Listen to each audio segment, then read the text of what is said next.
मैं एडवोकेट राहुल मिश्रा और आज के वीडियो में हम समझने की कोशिश करेंगे कि अगर सन 2024 चल रहा है, आपके ऊपर इस साल झूठे 376 के मुकदमे पंजीकृत हो जाते हैं, तो ऐसी कंडीशन में इस झूठे मुकदमे से आप कैसे निकलेंगे, इस झूठे मुकदमे को आखिरकार आप ख़त्म कैसे करेंगे, इसी पर हम लोग बात करेंगे डिटेल में। लेकिन उससे पहले हर बार की तरह मेरी आपसे रिक्वेस्ट है कि अगर आप लोग चैनल पर नए हैं या पहली बार आ रहे हैं या अभी तक आप लोगों ने इसे सब्सक्राइब नहीं किया तो प्लीज़ सब्सक्राइब करिएगा। साथ ही साथ एक हम्बल रिक्वेस्ट और है, अगर आपने मुझे फेसबुक, इंस्टाग्राम, ट्विटर पर फॉलो नहीं किया तो फॉलो कीजिएगा। आपको लिंक डिस्क्रिप्शन में मिल जाएगी, क्योंकि मैं आप सभी के लिए रेगुलर बेसिस पर लीगल वीडियोस लाता रहता हूँ, इंफॉर्मेटिव वीडियोस लाता रहता हूँ, जिससे और लोगों को इन्फॉर्मेशन अप्रोप्रिएट तरीके से मिल सके। देखिए, 376 का मुकदमा यानी रेप का मुकदमा बेहद गंभीर विषय है, बेहद गंभीर धारा है, जिसमें इमीडिएटली आरोपी को गिरफ्तार किया जाता है। जिसके ऊपर एलिगेशन लगाए जाते हैं, पुलिस उसकी एक नहीं सुनती है।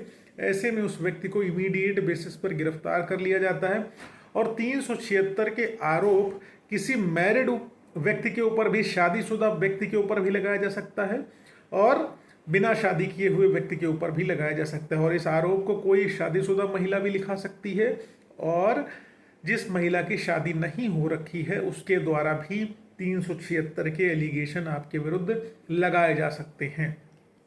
कई बार सिचुएशन ऐसी आती है कि आपका किसी महिला के साथ अफेयर चल रहा होता है, आप दोनों लोग लिव इन रिलेशनशिप में रह रहे होते हैं, आपस में सब कुछ इनिशियल स्टेज पर सही होता है, आपसी तालमेल आपका बहुत बेहतर होता है, लेकिन किसी कारणवश आप लोगों के बीच में किसी प्रकार का मनमुटाव हो जाता है तो बात बिगड़ जाती है। तो ऐसी सिचुएशन में, क्योंकि हमारे यहाँ जेंडर न्यूट्रल कानून नहीं है, महिला के पक्ष में कानून है, पुरुष के पक्ष में नहीं है, तो महिलाओं के पास ये लिबर्टी है कि वो आपके विरुद्ध 376 के, 354 के मुकदमे लिखा सकती हैं, लेकिन पुरुष के पास नहीं है। सोचने वाली विषय है कि कहने को तो हम पुरुष प्रधान देश हैं कि पुरुष प्रधान है, सब कुछ जो है पैट्रियार्कल है, लेकिन पुरुषों के पास किसी प्रकार के अधिकार नहीं है। उनके लिए कोई भी महिला एलिगेशन लगा देगी कि उसके द्वारा जबरदस्ती शादी करने का वादा करते हुए संबंध बनाए गए या सेक्सुअल रिलेशनशिप बिल्डअप करी गई उसकी इच्छा के विरुद्ध, तो ऐसी कंडीशन में उस व्यक्ति के ऊपर एफआईआर हो जाएगी। इमीडिएटली पुलिस उसको धर लेगी, बुला लेगी, प्यार से थाने बुलाएगी और थाने बुला के जेल भेज देगी गिरफ्तार करके। ठीक है, और आप ये समझ सकते हैं कि कितना हीनियस नेचर का ऑफेंस है ये। कहने के लिए तो सच में बहुत दुर्गति हो जाती है जिस व्यक्ति के ऊपर 376 जैसे फर्जी एलिगेशन लग जाते हैं। जिनके साथ सच में हो रहा है उसके लिए तो कड़ी से कड़ी सजा होनी चाहिए उस व्यक्ति को, हम सब इस चीज़ की कठोर निंदा करते हैं। लेकिन जहां पर व्यक्ति के द्वारा किसी प्रकार का अपराध कारित ही नहीं किया गया है, जैसा एलिगेशन लगाया गया है, तो वैसी कंडीशन में उस व्यक्ति का जीवन नरक हो जाता है। अब मूलभूत कारण क्या है इस तरीके के एफआईआर लिखाने के पीछे? जैसे आपकी गर्लफ्रेंड है, आपने उसको पढ़ाई लिखाई में मदद कर दी। कई बार लड़कियां एक बहाना बड़ा तगड़ा बनाती हैं कि हमारे पिताजी नहीं हैं, पापा नहीं है, हमारे 2 छोटे छोटे भाई बहन हैं, हम पढ़ना चाहते हैं लेकिन पढ़ नहीं पा रहे हैं, तो वो लड़कों से पैसा वसूलती हैं, अपना एडमिशन करा लेंगी, अपनी एजुकेशन को मजबूत कर लेंगी, अपना सॉलिड हो जाएंगी लाइफस्टाइल में, और जहाँ पर आपने पैसा मांगने की वापस कोशिश करी तो आपके ऊपर मुकदमा रजिस्टर हो जाएगा। जहाँ पर पैसे का लेन देन आपने लड़की के साथ कर लिया तो आप तैयार हो जाइए कि आपके ऊपर 376 जैसी धारा में मुकदमा 100% आना ही आना है। कई बार ईगो का भी इशू होता है कि आदमी द्वेष विद्वेष की भावना में ही, कि आपकी नौकरी लग गई है, आपका पड़ोसी जल रहा है, आपका उससे प्रॉपर्टी का विवाद चल रहा है, तो उसी जलन में उसने आपके ऊपर मुकदमा लिखा दिया ताकि आप ज्वाइनिंग न कर सको। मेरा एक जूनियर है जो बेचारा बेहद सज्जन और सुशील है, उसकी सीआरपीएफ में नौकरी लग गई थी, अपॉइंटमेंट लेटर आ गया, उसको ज्वाइन करने जाना था, लेकिन उसकी सगी भाभी ने उसके ऊपर 376 जैसी धारा में मुकदमा लिखा दिया और बेचारा ज्वाइन नहीं कर पाया और जेल काट के आया।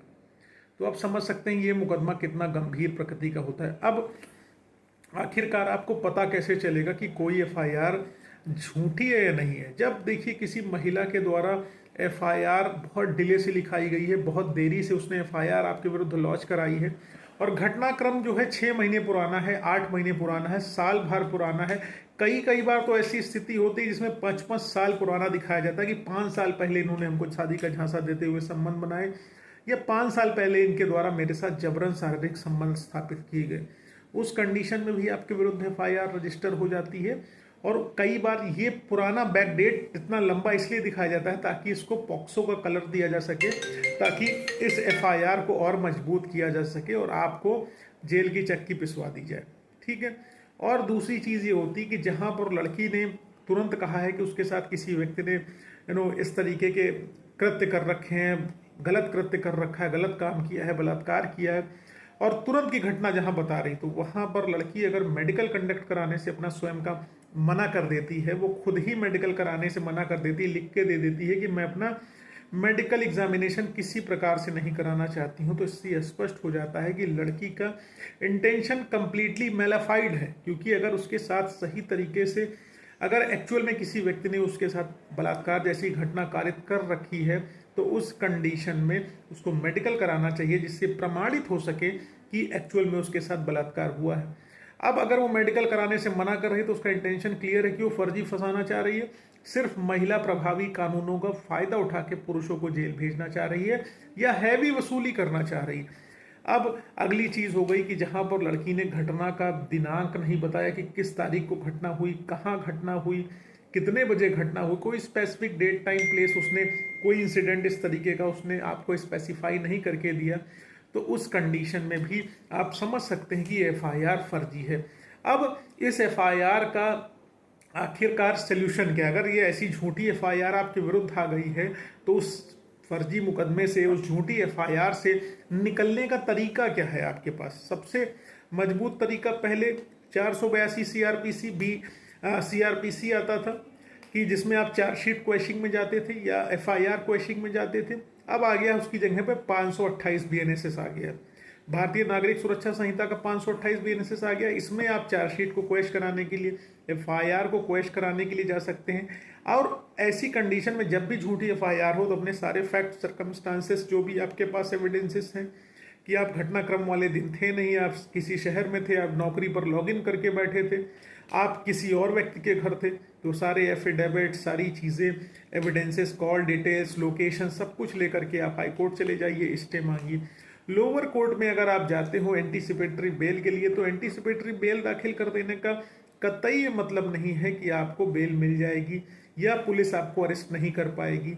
चाहे आप हाई कोर्ट में बेल दाखिल करिए एंटीसिपेटरी बेल या लोअर कोर्ट में, वहां पर पुलिस के पास पूरी लिबर्टी है कि आपको किसी भी स्टेज पे गिरफ्तार कर सकती है। और एंटीसिपेटरी बेल का डिसीजन आने में टाइम लग जाता है, क्योंकि पहले आपको लोअर कोर्ट पे जाना पड़ेगा, वहां हुई या नहीं हुई, या कितने दिन पेंडिंग रह गई, या हाई कोर्ट में हुई या नहीं हुई, कितने दिन पेंडिंग रह गई, उससे आपके लिए समस्या खड़ी हो जाएगी। लेकिन जब आप आओगे 528 बीएनएसएस में, तो आपकी सुनवाई एक डेट पे एटलीस्ट हो जाएगी। जो भी जजमेंट आना है, जो भी डिसीजन आना है, एक तारीख में आ जाएगा और आपको ये क्लियर हो जाएगा कि फर्दर आपको आगे चल के क्या करना है इस मैटर में।